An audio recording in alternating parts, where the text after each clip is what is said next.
Welcome back to Siouxland. We'll take a look out across the region where we were in those low to mid and upper 80s today, with dew points a couple degrees higher than they were for yesterday, as we're seeing we're in those upper 60s, even getting close to those low 70s, and that's made our feels like get into those low 90s actually for the day today. So it's probably feeling a little bit stickier and muggier outside for the day, and we'll see that going over the night tonight. We'll drop down into those 60s and see a nice break once again, thankfully, before the day tomorrow. We're expected to warm up even further and see those dew points jumping up even higher, so we could be seeing that by 10 or 11 in the morning tomorrow. Might be feeling already like low 90s and upper 80s and a lot of parts in the region for the day tomorrow. So it's going to be feeling a little bit not very pleasant outside, as we'll be seeing that we even might jump up to close to 100. Seeing it might be feeling like 99 out there in Vermilion and Yankton, and 97 here in Sioux City, and even low 90s for everyone in the region going into Monday afternoon. But thankfully, once again, we'll be cooling off going into the day there for Tuesday, and Tuesday is going to be overall a lot cooler, so we won't be worried about heat indexes on that day.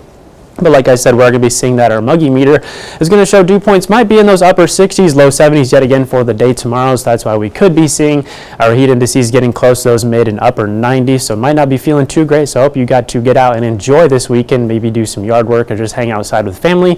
But we'll see in the middle of the week, we'll drop down to those low 60s. So Tuesday, Wednesday, and honestly Thursday aren't going to be feeling too bad, but we're expected to warm back up going into the weekend next week. So jumping into those low 70s for Friday and Saturday for dew points might once again start to make it feel like we're in those mid 90s. So next weekend might not be feeling as good as this weekend did, but we'll have to wait and see when we get there.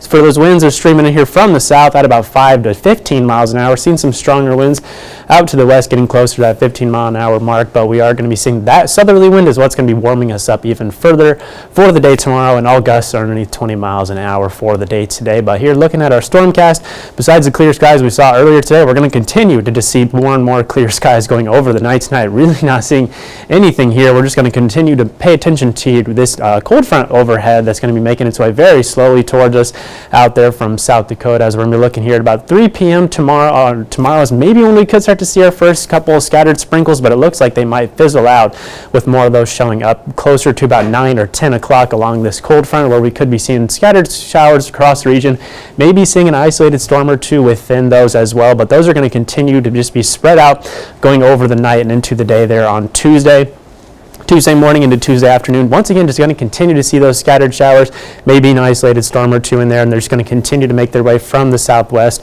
over to the northeast, making their way out of the region. So for that first rainfall we see overnight going into Tuesday morning, could be seeing 1/10 of an inch of rain, maybe not expecting a ton because it looked like a lot of sprinkles in there, honestly. And then we'll see more rain going over the eastern portions of the region, seeing a couple 1/10 of an inch, maybe even getting closer to 1/2 an inch, especially if we do happen to see a couple of those isolated storms bringing down some heavier rain for some parts of that.